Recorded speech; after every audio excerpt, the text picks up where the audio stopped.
Finding supported living providers is only half the job. The second half is knowing about how to approach them correctly, and that's what most people get wrong.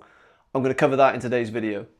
Most people think provider outreach is about pitching, so they come in too strong, too salesy, talking too much, over explaining themselves, when in reality what you need to be doing is just building up a conversation and starting to build rapport with the provider. You're trying to build a long-term relationship, and this is just an initial conversation to understand whether there's a relationship to be had, and if so, what the provider's criteria is. So the first contact should be simple, clear and professional. All right, the problem is most people, they tend to overcomplicate this part, right?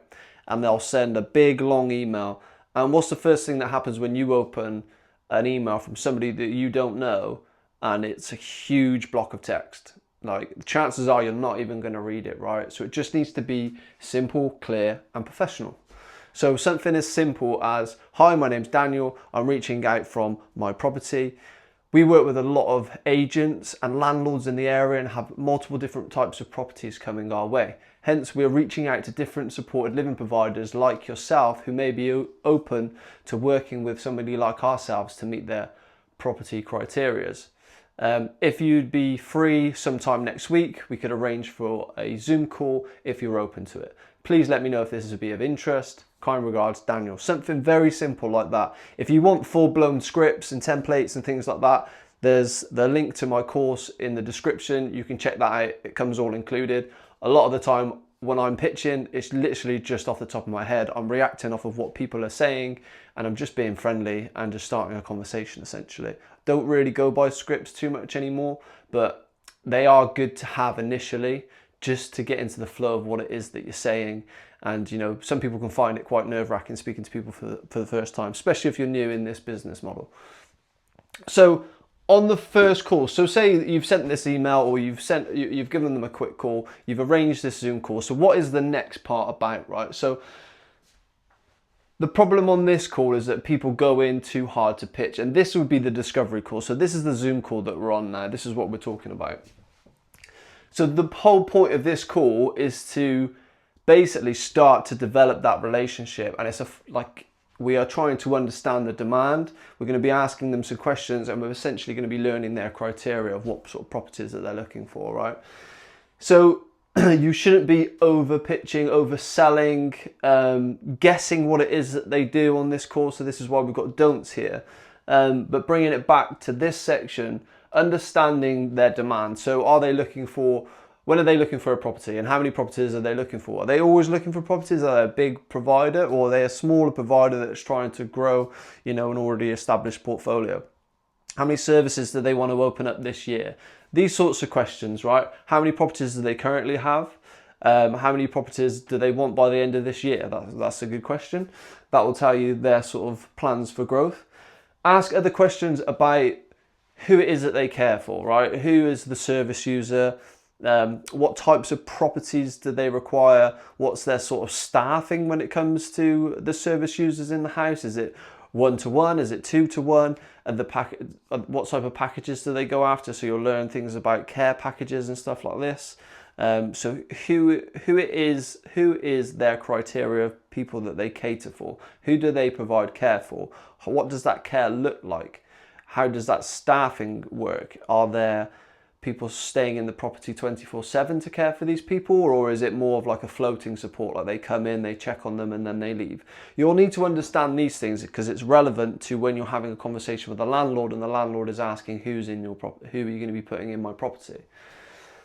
Also getting a feel for the areas that they're looking for, a bit about the process. So do they need the local commissioners to come out to view the property? Is it all handled within house, the leasing? Do they work with an RP? These are some of the things that you want to understand as well. Are they on frameworks with the local authorities? What local authorities are they on frameworks with? There's lots of different questions you can ask. Again, I cover that in my course as well. So if you want to sign up for that, you can do, links in the description. And then obviously learning their criteria. So a bit about what types of properties they're after. Do they want bungalows? Do they want flats? Do they want HMOs? Do they want the properties furnished? Do they need to be wheelchair accessible? These are some of the things that we want to understand. And once you come to have more and more of these conversations, you'll learn from the types of service users that they cater for, often marry up with certain types of properties, right? And one of the main things is, again, this can make or break. This call, this discovery call this is the key thing that starts the relationship. So you don't want to be overselling and pitching too hard, okay? You don't want to be chasing them up. This is more so for after the call when you're sending properties and things like that. Let's get a feel for how they respond to us initially. So when we send them over the first property, let's see how long it takes them to get back, see what their input is. Don't expect massive things when you're sending over the first property, guys. You're still going to be testing the water and seeing how they respond. And take the guesswork out of a lot of this discovery stuff. A lot of people go onto the call and they try to pretend to be something that they're not, right? If you've not got experience in this, then you can say that to them. You can say, this is a fairly new venture for us. We do have a wide network of people working in the property industry doing the same thing. If you're on a mentorship such as ours, if you're in this space anyway, you'll have people around you that have connections with properties. Getting properties for things like this is not going to be the issue. It's finding the right providers. So you don't need to come across as an expert in care. Your side of things is the properties and finding them the properties that meet their criteria, right? So don't try to be somebody you're not on these calls. Just be open and honest. If you don't know what something is, don't guess. Ask them what it means. Ask them to explain it to you. That's absolutely fine. The end goal ultimately is to build relationships and the criteria. Get the criteria and build the relationship. That's what we're trying to do here with this. The more questions that you can ask on this discovery call, the better your sourcing is going to be. So really dig in. If something piques your interest, you don't quite understand it, ask the question, Just ask as many questions as you possibly can on this. You shouldn't be doing much of the talking at all.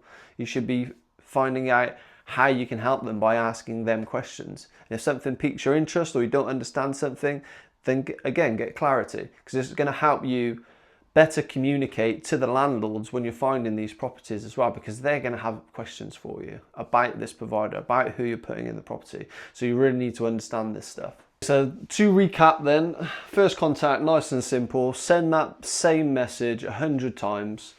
See what your response rate is. If it's lower than like 10%, then maybe tweak it and try again for another 100, right? It's just refinement. Clear, simple, professional, okay? And then discovery call, the first call. This is the key one, right? This is the one that really matters. And you know that you've had a good call once you come off of that call, feeling like you've built a relationship and you've got criteria. You understand who it is that they care for, the properties that they require, where they're looking for, the demand, how much they're looking to grow by, how many properties they're looking for. The A to Z of what it looks like to work with this provider, all the way from sending them the property walkthrough initially, getting them out for a viewing, all the way to signing contracts, right? You need to understand that process. And then finally, you're just making sure that you're not overselling, chasing, or guesswork when it comes to any of this. And you're not just pitching super hard, guys. You're just building a relationship. You're trying to help these guys, okay? Don't be desperate. Don't be needy. All right, and just remember that the goal is build a relationship and understand their criteria the best you can.